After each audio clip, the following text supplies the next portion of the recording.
If you are an estate agent, letting agent, or someone who is interested in the property market, then the UK Property Market Stat Show, is for you. The British are obsessed about the property market, and we as estate agents should have our finger on the pulse.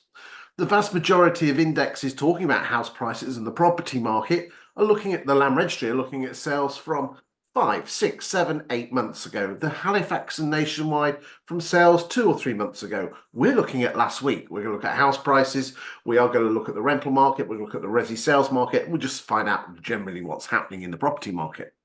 This week it is week 37, which it begins on Monday the 9th of September and finishes on Sunday the 15th of September.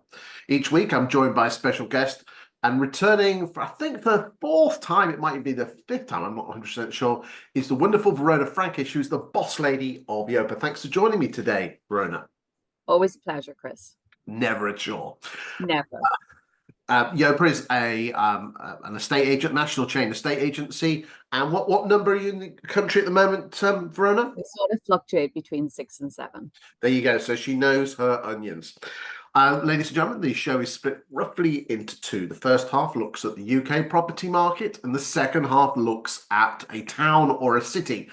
And this week we are going to the beautiful town of Wokingham with its surrounding little satellite towns as well. Now, if you're not from Wokingham, you might want to switch off from that section. However, if you are an estate agent suffering from overvaluing, cheap fees and things like that from your competition, and you are a really good estate agent, then possibly watch that part of the show, because we're going to be using a piece of software which is available to you as an agent to show you how you can prove that you are a better estate agent.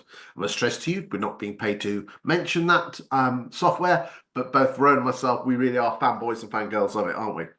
But most definitely. More of that later. So, Verona, let's crack on and have a look at those Stallarinis.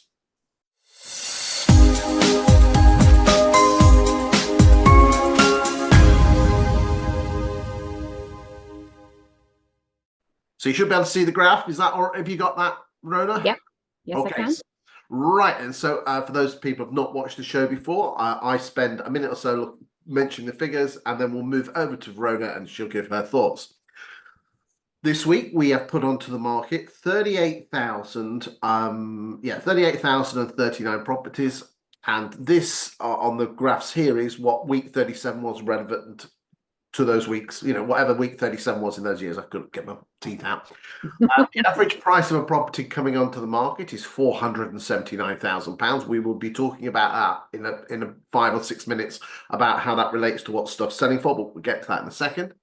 Year to date, we are on 1.3 million properties, which is 7.9% ahead of the 1.2 million year to date in 23, and 7.5% ahead of the average of 17, 18 and 19, which were, as we say, more normal years.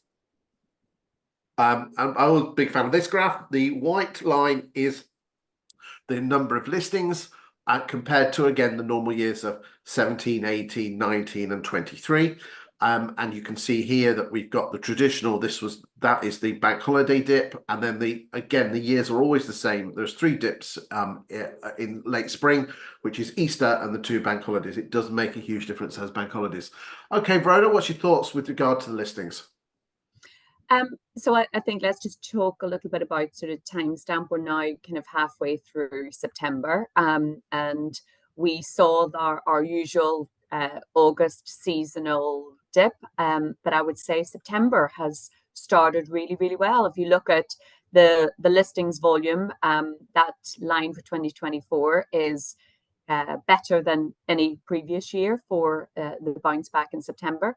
And looking at all the stats and so far in September, it's quite clear that the market is pretty positive as we've got back to our normal kind of September bounce. Now, the last couple of years, we haven't seen that quite as pronounced, that bounce, but I would say in 2024, we've definitely seen that, which is great.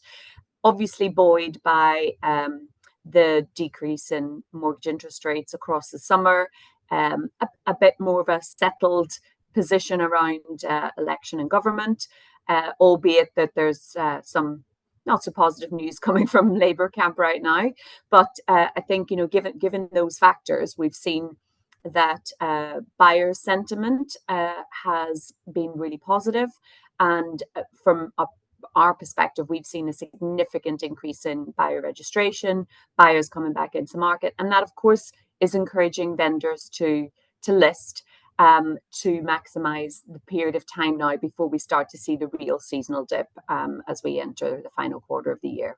Indeed, we'll be drifting off. So in a month's time, our listings numbers won't be around the 38 mark. They'll probably be around 30 to 32 mark. So just be aware, ladies and gentlemen, that there is a drift off, and it happens every year. Just again, we'll just bring this in. It seems an appropriate time. The number of properties for sale, and yes, so all the yellow lines are we always do this at the end of every month, and the yellow ones are all the Augusts. So yes, there's nearly double the number of properties for sale. Interestingly, the number of properties selling is similar, so therefore it is very similar to what it was in previous years. So therefore, you're putting more houses on the market and you're not shifting them. And again, I mean, isn't it interesting, Verona, that I put a poll out? I bang on about it every week, but I put a poll out on LinkedIn, and thousands of people saw it and hundreds of people voted on it. And I said, what percentage of homes that get listed actually end up exchanging and completing? Well, I did it the other way, how many actually withdraw, and I gave them an option of 27%, 37%, and 47%. I actually gave them a 17 as well. So 17, 27, 37, and 47. And only 22% of people, 1 in 5 agents, said 1 in 5. Only 1 in 5 said the true figure, which was 47%. 47% of properties that come onto the market in the UK end up withdrawing. That's quite frightening, right? That is frightening. Now, interesting. I'm going to be publishing this in the next day or so. So this will probably come out before I publish. We've got new data from 20EA that basically says approximately, what percentage of homes sell with the first agent, do you think?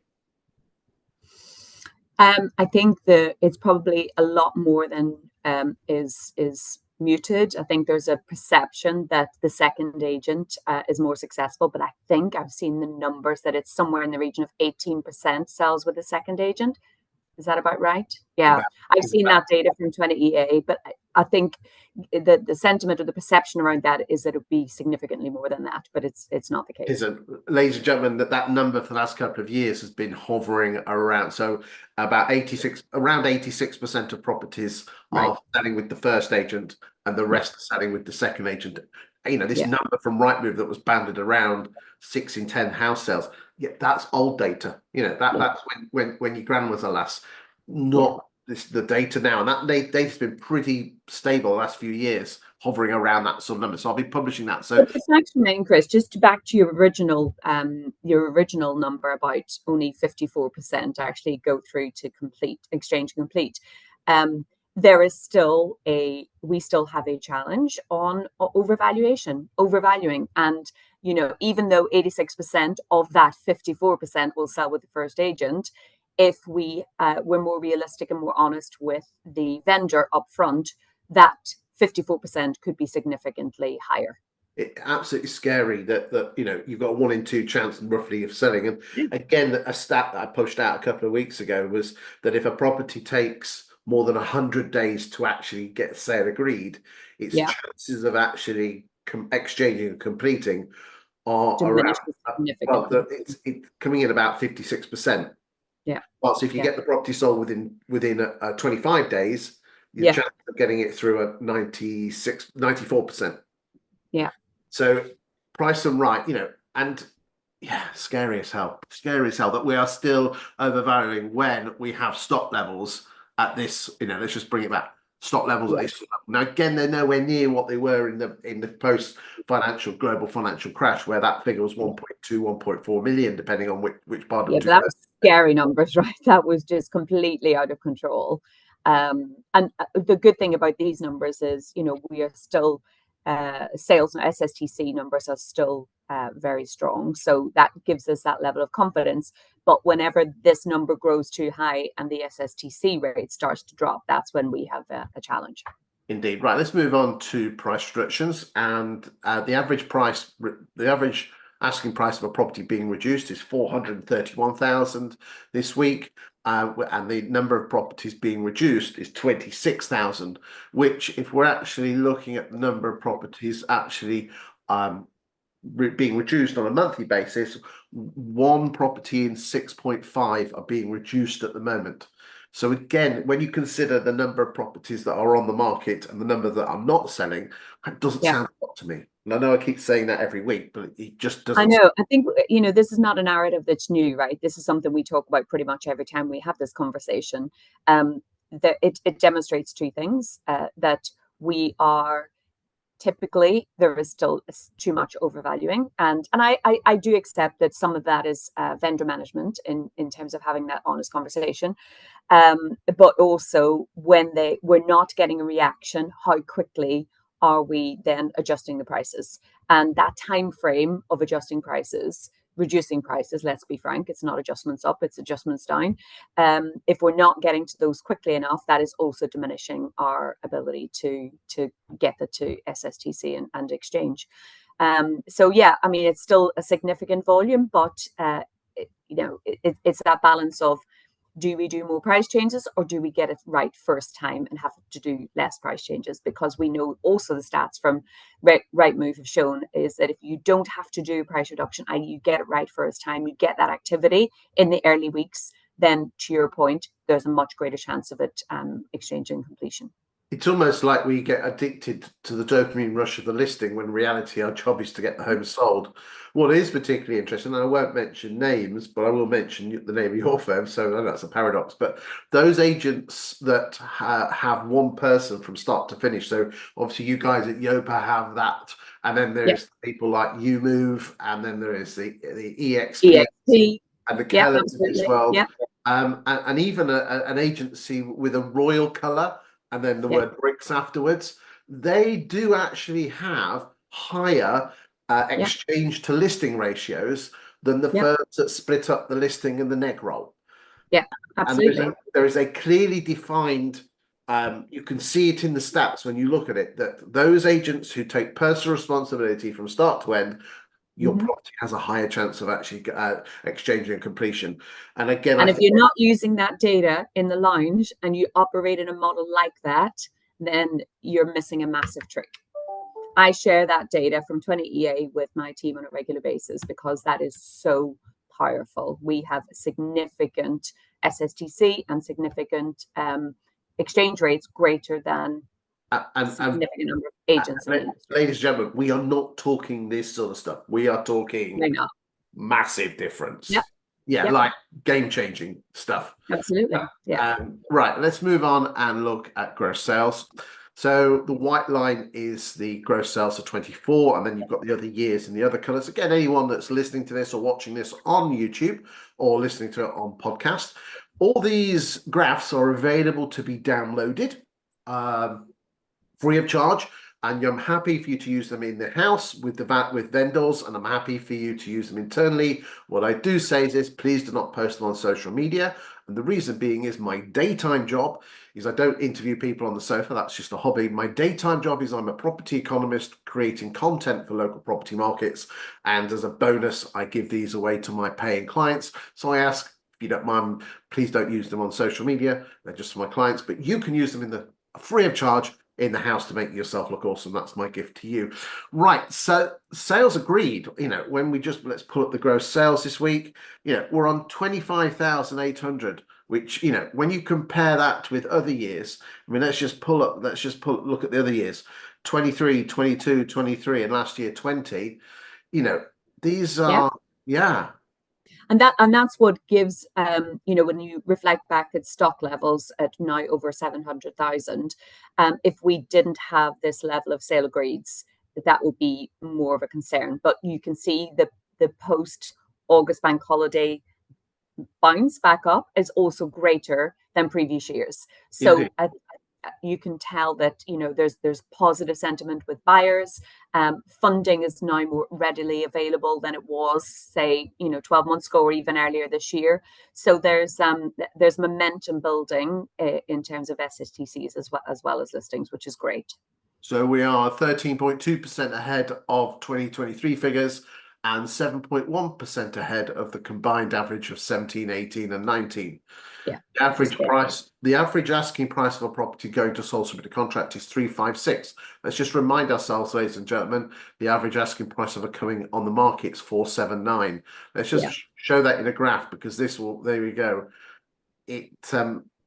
Yeah, it's a bit scary. And I talk about this gap all the time. Now, the gap has definitely closed a bit between the asking price and the listing price. Sorry, the selling price. And that's encouraging. Ladies and gentlemen, that is actually the wrong graph. I don't know why that's not come through, but that red line is up here. And I don't know why.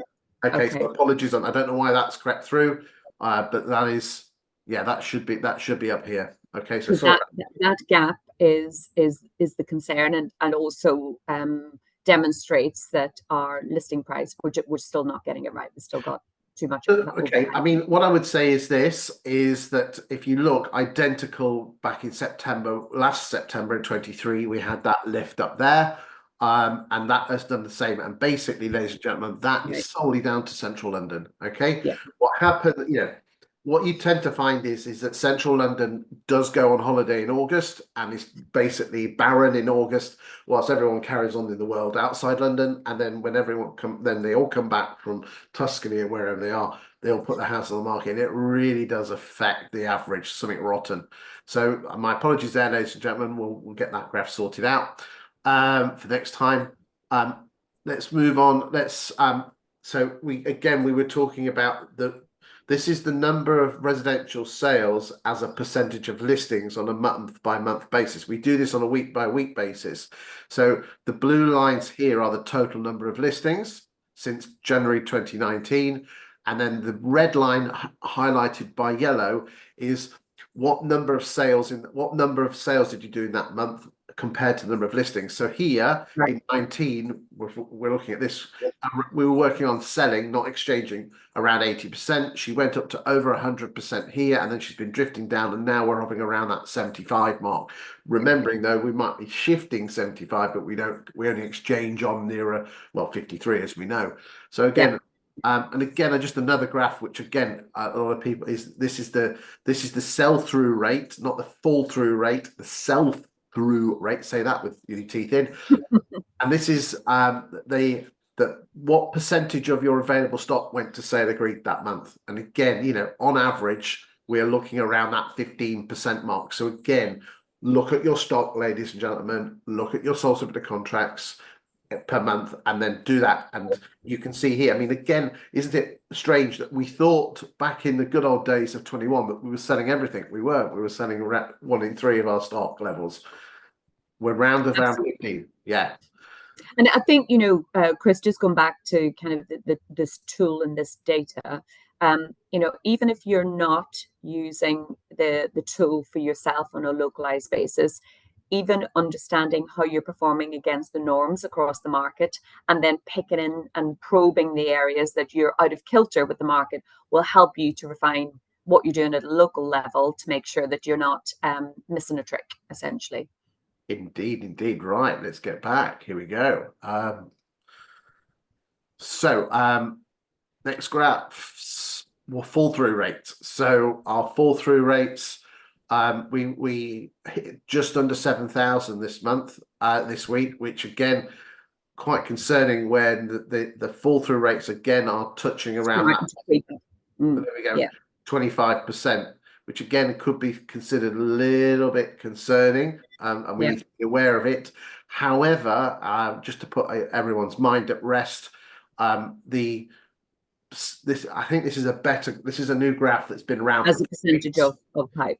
It's what's falling through of your pipeline, which I think is a better map. And again, you can see here that you should on average be losing 6% of your sales pipeline a month, which again is not, you know, it should be a lot lower than that, but bottom line is that's what should be falling through. So again, as Verona rightly says, even if you're not using this data for yourself or on your town, because we do produce some of these graphs on a town by town basis, comparing yourself against the national figure. And what I would say, ladies and gentlemen, is this, is if you actually do this, it doesn't matter whether you're in Darlington or Aberystwyth or Basingstoke, it doesn't matter. What you tend to find, apart from central London, and we're talking about, the posh areas, your WCs, your ECs, and your SWs around Chelsea and Fulham and posh areas like that, generally everyone is roughly in the same sort of spot, okay? Yeah. Right. Okay. So we said fall through rate at 25%. Let's move on and go to net sales. And the white line is the number of net sales. So again, net sales is gross sales, less fall throughs on a week by week basis. And the white line is 2024. Again, see how interesting. I mean, look at 20. I always love this. Look at, that wasn't good at the time, but this, the blue line here, the turquoise line, was the effect of the budget. And look, look at the difference there that made. The pink line is 2023. So we are, heads and shoulders above even last year. So again, let's just give you an idea that, this week we're on 19,000 and the same time in 2023, we were on 14,900. Yeah. And really, really encouraging to see, all of the key indicators are performing ahead of all other years outside of 20 and 21, which of course we know were very unusual years. So I think that's hugely encouraging. So listings, sales agreed, and net sales are all ahead of the other years that we outline as comparisons. So, all in good health. What is particularly interesting, Verona, is that sometimes you hear agents posting on social media saying it's finding it really, really tough. And actually, the wonderful thing about some of this data is you can actually go and have a look at their town, and actually their town is doing well. But we as agents judge ourselves on our stock levels, on our own sales, and you just might have a plum, might have a beautiful time and having lots of plum listings, and then you might have some rubbish listings that aren't, and then you think that's what's happening in the market. And again, that's the beauty of data, is you can see what's happening and then make sure that, if you're underperforming, you will go get more listings. It's not the market. But I think the other thing about data is it is a really brilliant way to reconnect with your customers. And going back to people you saw earlier this year, there's a lot has changed in the last few months in our sector.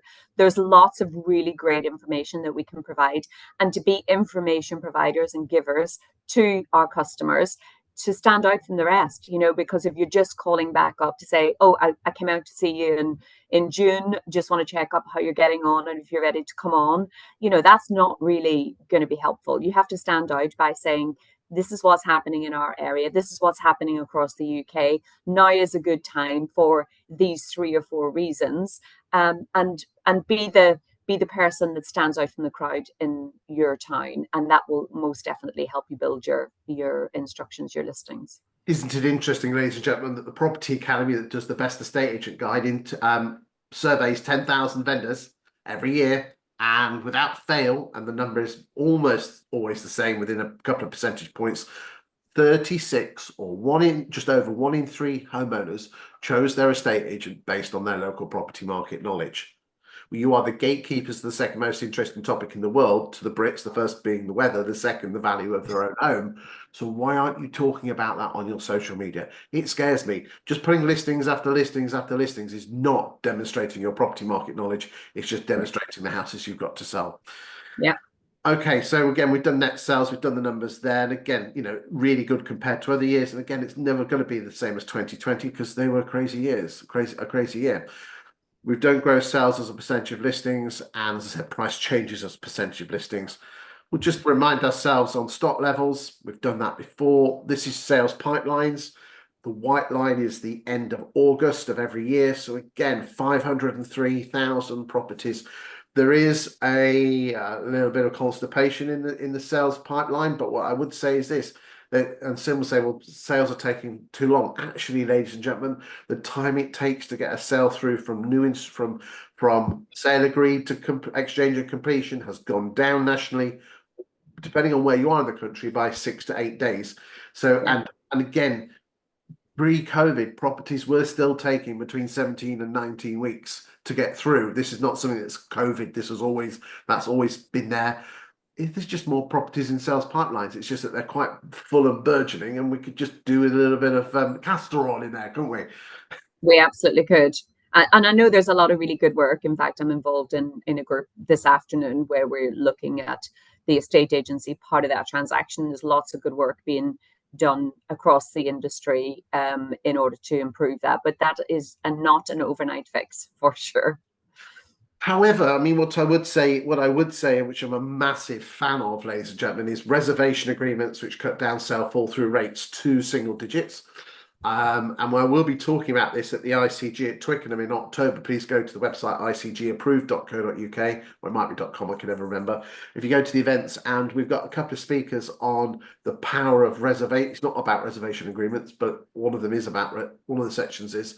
And the other one, another one I'm a massive fan of is dedicated sales progression. That doesn't mean Absolutely. outsourcing, but actually dedicated sales progression. Now, Yeah.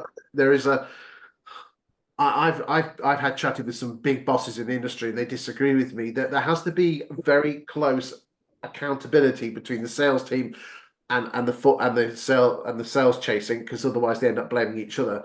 But the Yeah. bottom, you've got a good sales progressor, you can get sales through, including the chain, in 10 weeks, 11 weeks. Well, that is your castor oil in a lot of cases. That is what helps oil the wheels to get it through. It is. And it is for the most part, it's about communication. It's not keeping people in the dark. It's updating people with the relevant information. And even if the information is nothing has happened, but this is the next steps, and we believe that to happen within a period of time, it just keeps everybody calm. And it's, as we know, quite a fraught process. It is, and especially if you've been going, how many times have you lost a sale at week 18 because they say, they throw the rat out the pram. Yeah. We don't exchange this weekend. Madness, right? Madness. Just, and again, why the hell as an industry are we not getting solicitors involved on listing? Yeah. And I genuinely believe that valuers are scared to use it as an advantage to get your property, if all the other agents are not saying it and you're saying you should get a solicitor, then the valuer is going to say, well, they're not going to come with me, because with me they'll have to spend money. But guys, girls, your job is to sell houses and get it exchanged. And if you can position it correctly and craft a message, you can use it as an advantage, not a disadvantage. Scare yourself. Right. This is an important one. And again, ladies and gentlemen, we are particularly looking at the orange line. The orange line is the pound per square foot at sale agreed.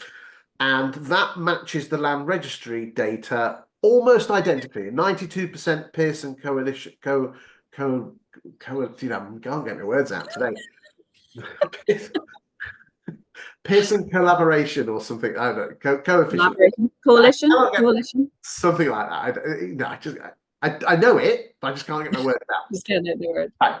So therefore, ladies and gentlemen, following the orange line on a month-by-month basis will tell us what the land registry will be in 5 months' time. And we are, as you can see here, pretty flatlining up and down. So again, I suspect, we did have a nice lift earlier in the year, which I said I was predicting house prices would go really well, which again is coming to fruition now. I'm telling you now that house prices will be drifting slightly when the land registry comes out in late 24, early 25. So just be aware of that. But again, we're talking single numbers. Nice graph here. We're just talking about rents. We'll just whiz through these a second. This is the average level of rents that have gone up. And interestingly, when we take inflation out, look at this. The rents in the northeast are 18.2% cheaper in real terms than what they were in 2016. Okay, Scotland are more expensive and the southwest is more expensive. But again, scary here. Look, London rents are 4.9% cheaper. Isn't that scary? When you consider, look at this. And not the perception, right? Definitely not the perception. Not the perception. And again, what you tend to find is that and again, ladies and gentlemen, you can download this, you can show it to landlords, but you're not to post it on social media. What you tend to find is that everything flatlined and then has just jumped up in the last couple of years. The one that is particularly interesting that I just find fascinating is this here. Hold on a second.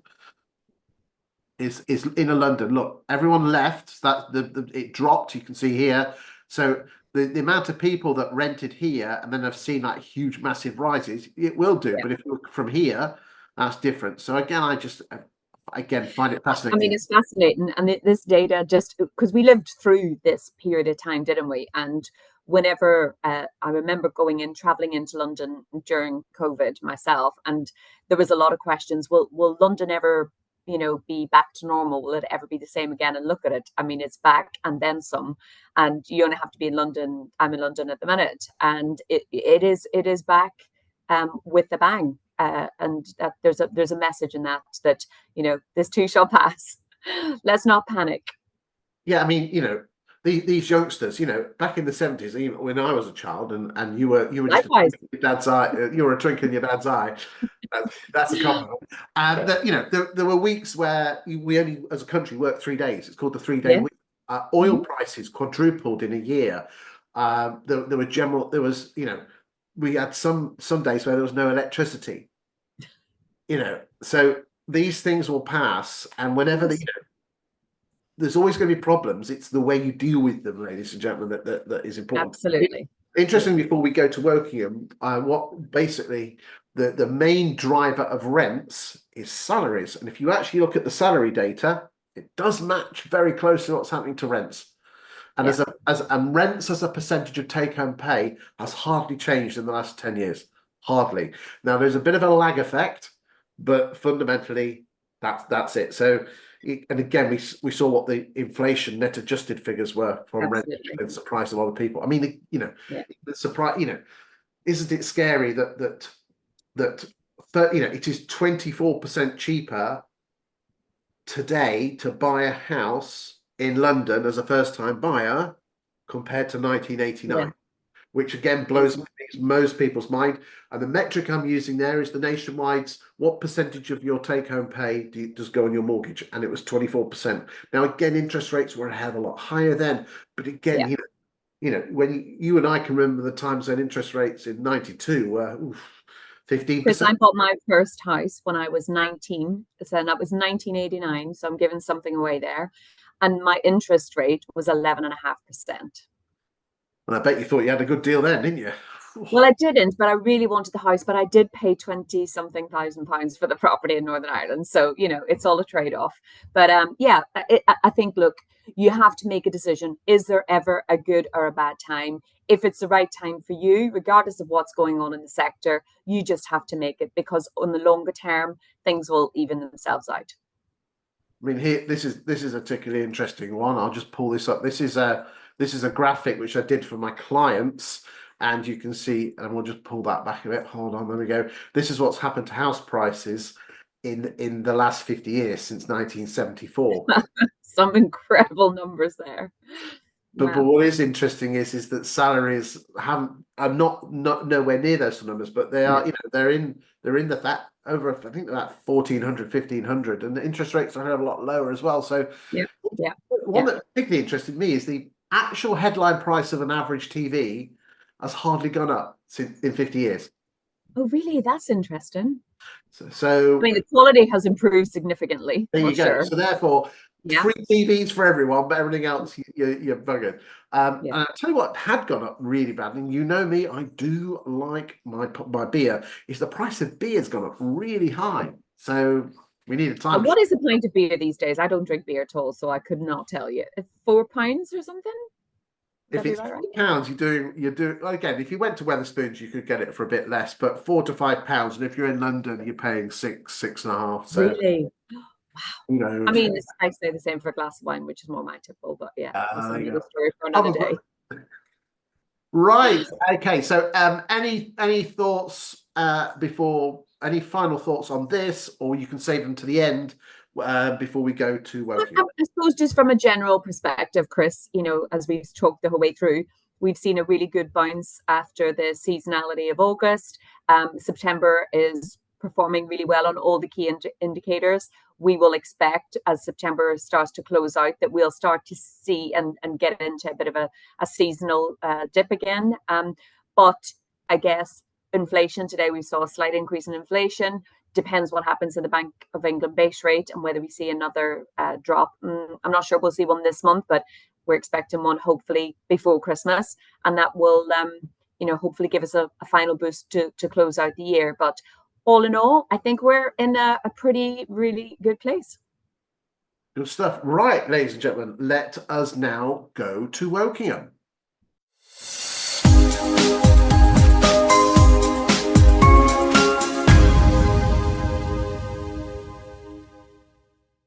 Okay, ladies and gentlemen, we are looking at Wokingham, and we're using a piece of software from the firm 20EA.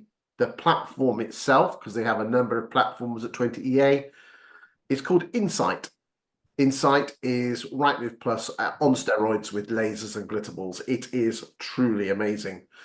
I must stress to you that this is a paid-for product that you can have on a town-by-town basis, regional and national. And the software, I'm not being paid to mention it. However, I am their best salesman, and because basically people watch this and they just love it to bits. It really is game-changing stuff. As I said, I'm not being paid. However, they do give it to me free of charge, and I'm happy to declare that. But you wouldn't have this show if you didn't have this data. So it's a good symbiotic relationship. I know for a fact that Verona is an absolute massive fan. I think we need some t-shirts.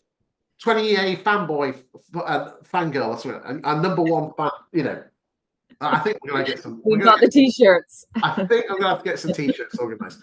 Ladies and gentlemen, it's very, very easy.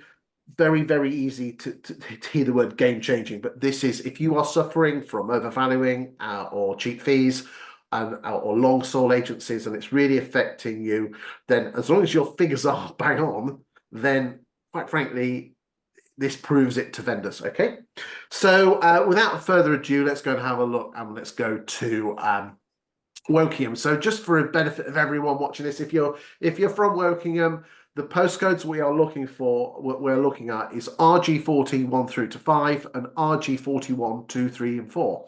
Okay, which is my understanding is classic Wokingham and the suburban little satellite towns to the north and to the south. Right then, so Wokingham is the head office of Romans. So their head office, the secret lair is there. So that's good to see. Great firm, got a lot of time for the senior management there. So let's have a look and see. So we are looking, and again, Verona, as always, just cut across me if you see anything you like, but I'll just set the scene. Ladies and gentlemen, we are looking at the 1st of January 29 all the way through to the 17th of September 2024. We're going to start off with new instructions, and in those 5.5 years, 8,716 properties have come onto the market at an average price of 551,000. Let's switch off new homes because that just affects the numbers slightly. And we'll start off, so 560. So let's have a look and see how the market share has changed. And again, just shout up if there's anything. Have you got any coverage with Yopa in Wokingham at all? We do. It's not a big territory for us, but we do have coverage there. I mean, whenever we said Wokingham, I said to you, that's definitely LRG territory, because that's, in my head, they're definitely the leaders. Right. Hey, I like that. Romans leaders. Okay. So let's start off. So we're looking at Romans, and we can see here that, as I said, so the average price is 560. Romans are at 470. So that shows to me that they are lower to middle market, more of a Tesco's estate agent, if we were using the analogies of supermarkets. Hovering around that 20% mark in 19, uplifted to near 30%. So that's quite impressive. 30% market Interesting, share. the decline in the last couple of years. I mean, not a sharp decline, but certainly it's not an upward trajectory, which surprises me. So I'm interested who's taken that from them. Well, let's find out. Let us find out. Okay, so let's go and see David Cliff, who are an independent estate agent. Now, this is a more normal graph. What you tend to find, ladies and gentlemen, is that when we do this, because we do this every single week, is that everyone stays in their lane and hardly anyone's changing. That is quite rare for a big agent, to grow from 20% around to. So again, we don't know. And again, ladies and gentlemen, we are not criticizing in any way. We are just commenting on the stats. David Cliff, as I said, nice and steady, 586. So again, more of a Sainsbury's middle of the road estate agent. Let's go and look at Michael Hardy, which is again an independent. Again, just they obviously had a good 2020, but have leveled off and quite steady there around that 10% mark. Yeah. Prospector, which are a small chain around that Berkshire area. Let's go and look at those guys. Again, everyone's staying in their lane around that. Yeah. Let's go and look at Richard Worth. 682, so they're more of a Waitrose estate agent. So let's look at So obviously they would that probably, I don't know, that might be they opened up a new branch and opened up and they've probably they've definitely had some growth in there from after 21. Yeah. Okay. Hatton Home, which is Ben's outfit. Let's have a look. So they started in 2021. We just need to be aware of that. Okay. And they came onto the scene around 7 or 8% and have stayed around 7 or 8%. So pretty static, pretty static there. Let's go look at Mark Wraith. And he or she seem to be around that 4 or 5% mark. Purple Bricks, very similar to the national picture, ladies and gentlemen. Yeah. Martin and Co. Oh, interesting. Yeah. Okay. So they're taking a bit of share in the last couple of years. Very certainly. Well, I think the Wokingham office sold just before, it's a franchise operation. So just before or just after COVID. So obviously, that could be a result of the new franchise owner. Yeah, would be Chancellors. Yeah. Okay. They normally do a bit better than that, so I don't know what's happening there. Property System UK. Avocado, the wonderful lads from that Ian corridor. Ian, I had Mike on the sofa as well. I know they're not out on the front line, but again, that's just showing that's nice growth there. Well done, guys. Yeah, seen some growth. Hunters, Martin Paul, Quarters, Winkworths. Oh, that's obviously a new franchise. Yeah. Okay. That's good. Well, there you go. There's Yopa. There you go.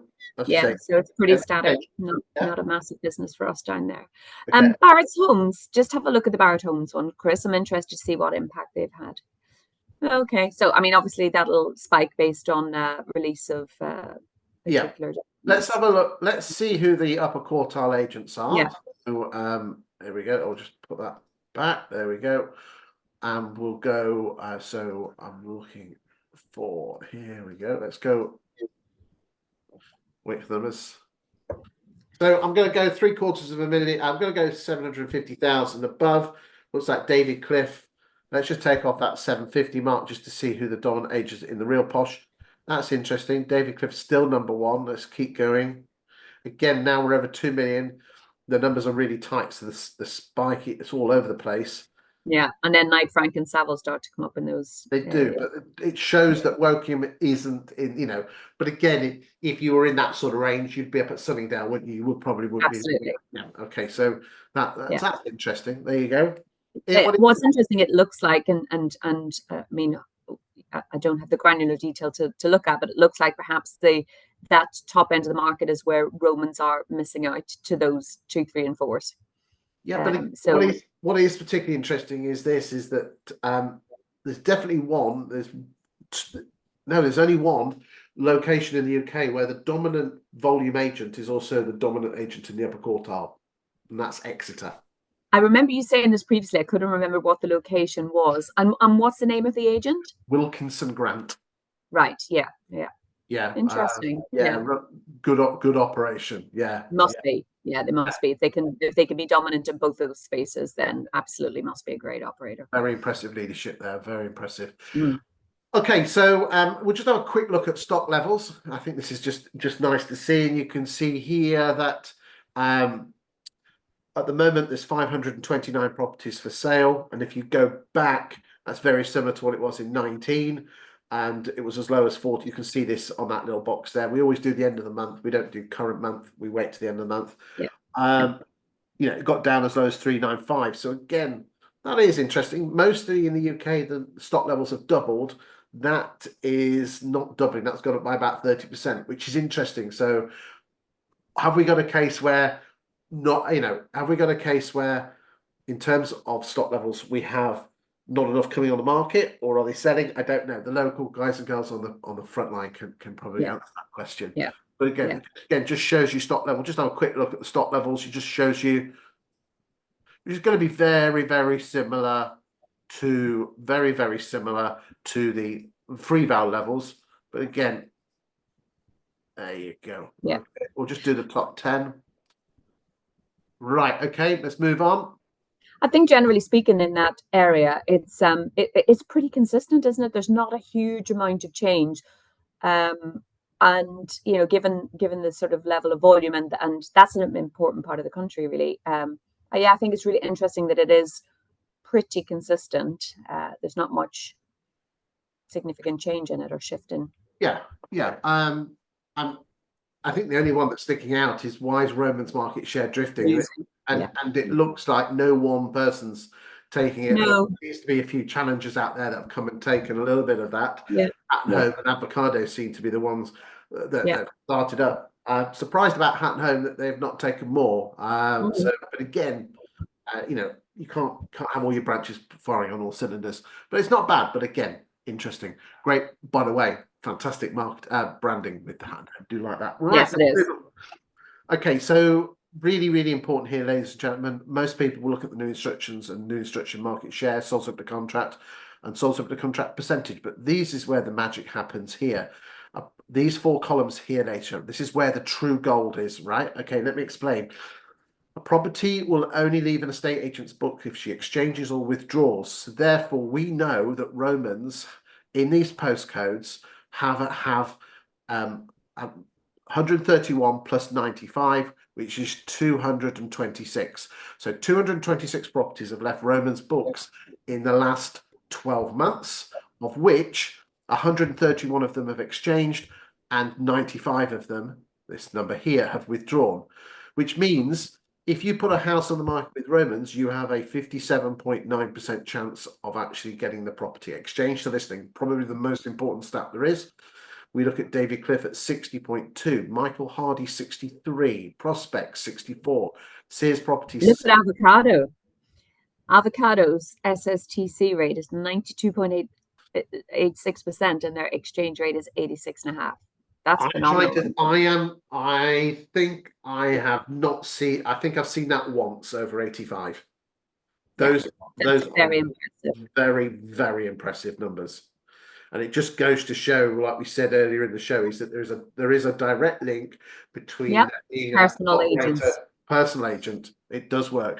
We can't unfortunately take out the new homes sections here, so it does leave in, but we'll just have a quick look at the stats there. Look at that, property assistant 94. Wow, nice one, guys. Not seen to. I mean, they are low. Awesome. Low volume, but yeah. So but it just shows. So again, just to give you an idea, on average, 51.74% of properties that come on the market will actually move in the last. Basically, the agent's been paid on, which is almost identical to the national figures. Let's just see if we've done any. Let's just get back. I appreciate we are getting close to time.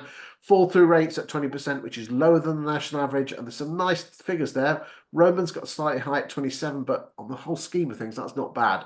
So okay. Let's look at price changes. Oh, some big price changes here. Romans are price changing 60%. Although the numbers are quite high for the town, 47. Again, those are high numbers. Let's just see. Let's just have a quick. Nothing there. I mean, again, you can all see it now. Next screen. Again, time is ticking on. Let's have a quick look. Here is how close are people getting close to the asking price. So therefore, this column here is 20 EA have done an AVM or a Valpal figure. Others are available on your properties, and then see what you've put it on the market for. And Romans, on average, overvalued by 2.23. David Cliff 1.76.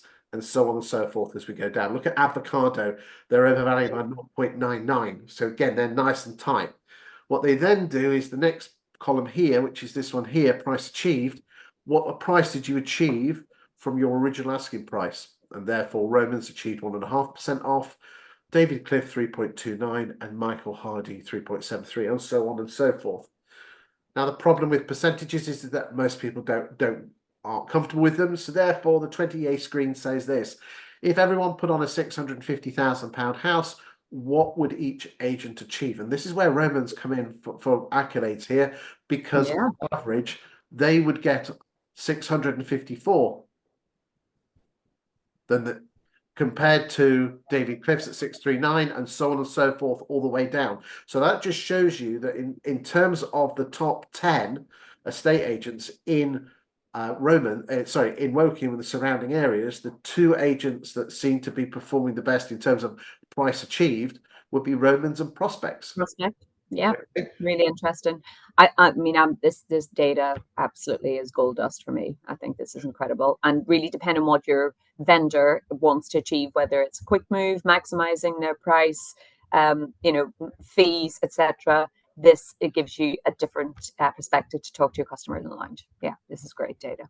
This basically says, Mrs. Miggins, I'll get you £9,521 more than the average working estate. Absolutely. Mm-hmm. Are you an estate or letting agent in Wokingham? You probably are if you're watching this. And do you suffer from competitors overvaluing and cheap fees and long sole agency agreements? Does it really knock you off when landlords are leaving you and probably going to open rent or somewhere like that? Well, it's hard work out there, but there is a different way to attract landlords and vendors to your agency. I've looked at most of your social media, and quite frankly, it's no wonder you're not attracting landlords and vendors. There is a different way though. I work for independent estate agents around the UK, and I'm offering you an opportunity to stop suffering from overvaluing, getting landlords giving you a call.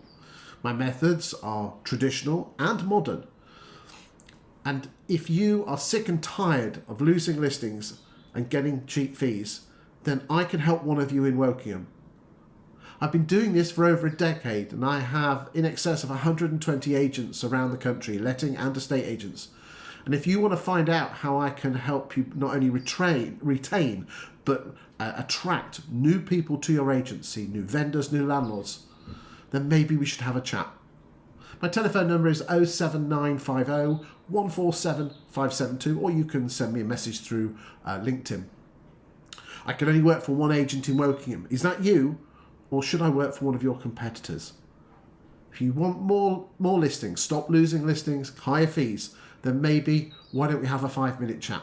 07950 147 572. Let's get back to the show. Okay, finally, let's just go and have a look at some lettings data. And we can see here that Romans are, now this is new instructions, which will kind of give you an idea of what stock levels they have and what they have in their managed portfolio. Yeah. Now, interestingly, Romans seem to be on a drift downwards from around 40% of the lets in 21 through to late teens, early 20s. Again, it doesn't mean that the number of stock levels have halved. It just means the number of properties coming on the market. So this could be that they've reduced their stock levels on rentals, or it means that their tenants are staying much longer compared to the rest of the agents. So you can read into what you like on this. Let's look at Prospect. Well, that's nice and steady. Very similar to their resi sales, and similar. Yeah, I mean, it's so interesting that the patterns are so consistent. Oh, there we go. Open rent. Here we go. Interesting that they're not the market leader in this area. No, and normally, nationally, open rent has gone from around 4 or 5% to 20%. Yeah, significantly more. So it looks like open rent is not so prevalent compared to the UK. Okay. Absolutely. Martin & Co, Chancellors, Northwood. We'll just have a quick look at the others. Sears. Yeah, super consistent. Okay. And also it's evident from these numbers that it's not a university town, or there's any sort of major event that's going to give spikes throughout the year. Indeed. So that's interesting. Right. Okay. Final words with you. I mean, as I said earlier, Chris, I think we are in a really solid place. And if we'd predicted in January when we started these conversations that we'd be where we are today, I think we'd all be super happy about that. It's not been, and it isn't a buoyant year, but it's certainly a solid year. So I think, we've maintained, we've been resilient, and full kudos to the sector, because a lot of agents have done a really great job this year to, I guess, to talk the market in a positive light for customers, and that also makes a significant impact on sentiment for both buyers and sellers. So all in all, I think we're in a solid place. We'll start to see seasonality kick in. Hopefully that can be pushed back as much as we can. So let's hope that we continue where we're at right now. Verona, exceptional as always. We'll be getting you back before Christmas. Your insight is amazing. You can see, ladies and gentlemen, why she's considered one of the best leaders in estate agency in the whole of the UK. An absolute star. But more important, no, thank you. But more importantly, thank you for watching the show. Thank you for the comments. If you've got any good or bad or constructive comments, please put them in the YouTube comments, or send them to me on social media. Next week will be week 38, and we'll see what's happening in the property market then. So we'll sign off and say see you on. Thanks very much. Thank you. Bye.